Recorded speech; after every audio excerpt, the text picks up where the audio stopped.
जाने की जिद ना करो। अब आप आए हो तो जाने की बात ना करें। लाख कोशिशें बीजेपी की, उनके साथी पार्टियों की, मरकज की हुकूमत की, यहां की एडमिनिस्ट्रेशन की, कि शेर कश्मीर को वो जलील करें, शेर कश्मीर का नामो निशान यहां के लोगों के दिलों से हटाएं। लेकिन जैसे मैंने कहा, आप सच को यहां से दबाओगे, कहीं से वो सच बाहर उभर के आ ही जाए। कितने दूर अंदेश लीडर, जिस चीज की बात आज दुनिया में हो रही है, जिसको अंग्रेजी में इकोनॉमिक इंटीग्रेशन की बात करते हैं, मतलब अपनी इकोनॉमी को दूसरे इकोनॉमियों के साथ जोड़ने की बात, वो बात शेर कश्मीर ने आज से 70 साल से पहले ये बात की। 35-40 साल पहले जब यहां कश्मीर में हालात बिगड़ना शुरू हो गए थे, उस वक्त भी जब बंदूक की बात चली तो हमारे कायद जनाब फारूक अब्दुल्ला साहब ने हजरत बल में तकरीर की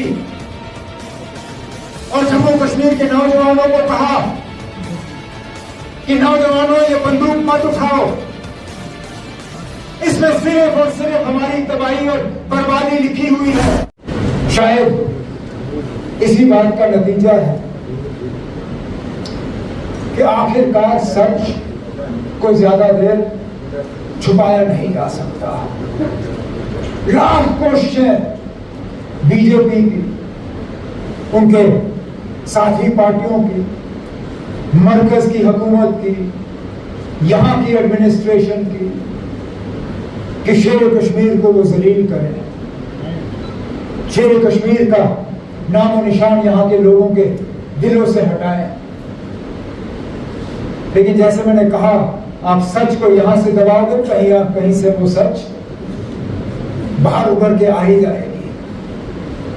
अब मामला सुप्रीम कोर्ट में 370 का चल रहा था, लेकिन वहां पे भी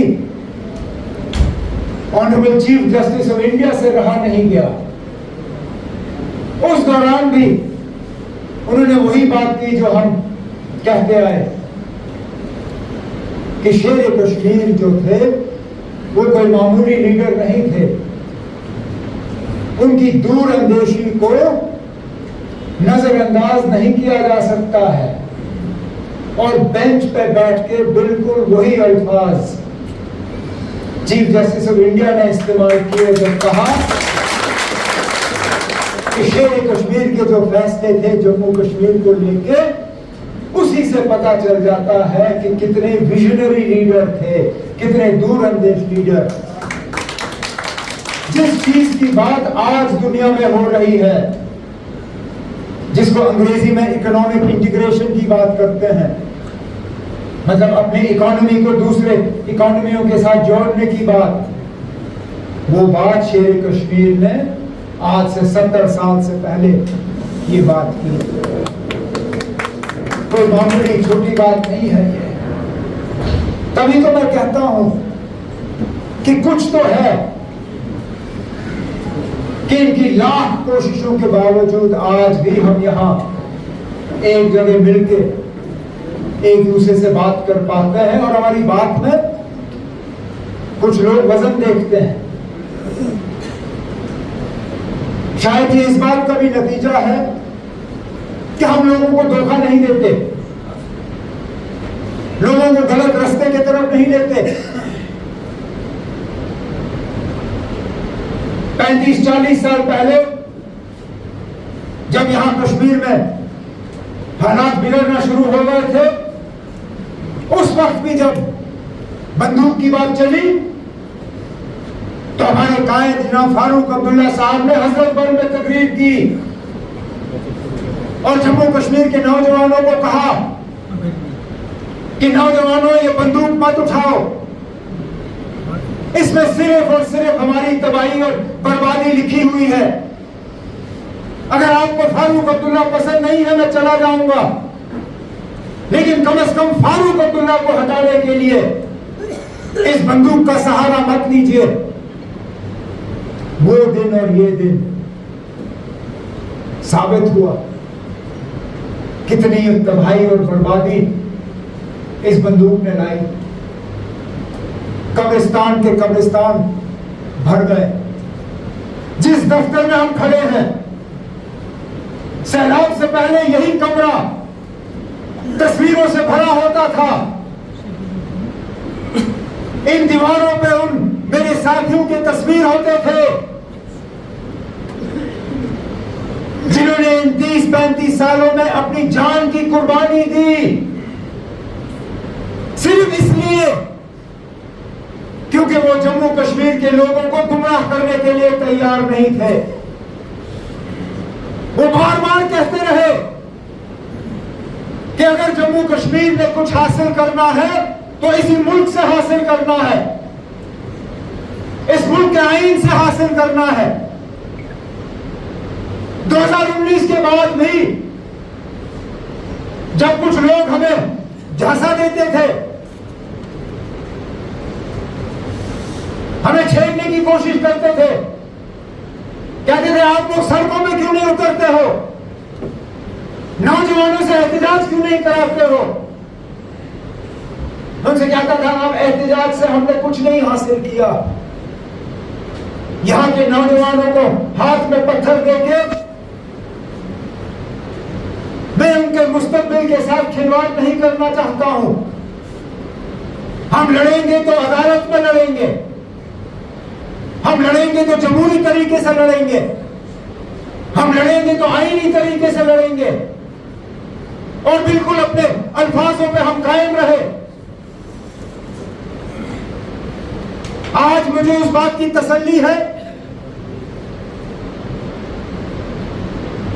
कि इससे बेहतर हम कर नहीं सकते थे। इस मुल्क के सबसे बेहतरीन से बेहतरीन वकील, अगर इस मुल्क के 5 बेहतरीन वकील के नाम आप गिनोगे तो उन 5 में जरूर आप कपिल सिब्बल जी का और गोपाल सुब्रमण्यम का नाम उस लिस्ट में पाओगे। दोनों वकीलों ने सुप्रीम कोर्ट में नेशनल कॉन्फ्रेंस की तरफ से वहां अपना मौक़िफ़ सामने रखा।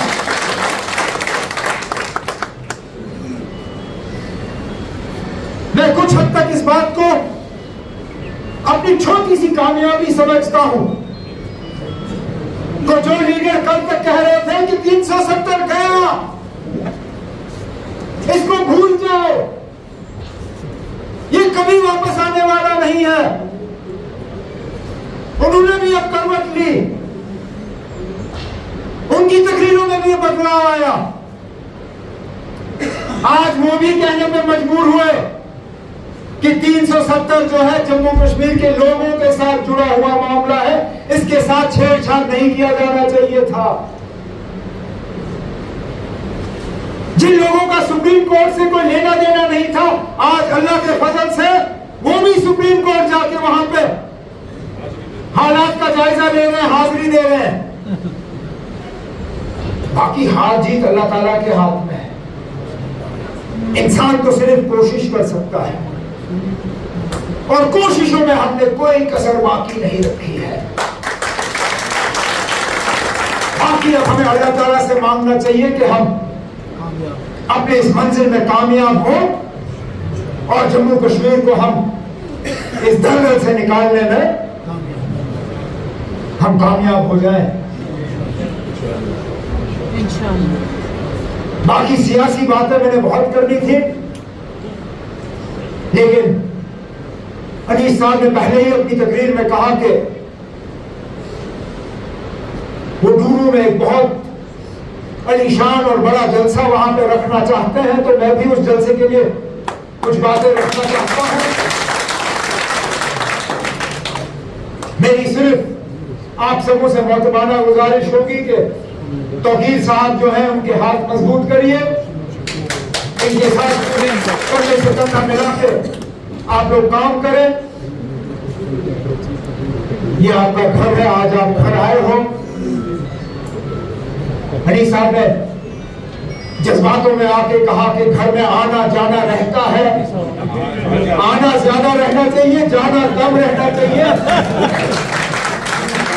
वो मशहूर गाना है हिंदी फिल्मों का, अब जाने की जिद ना करो।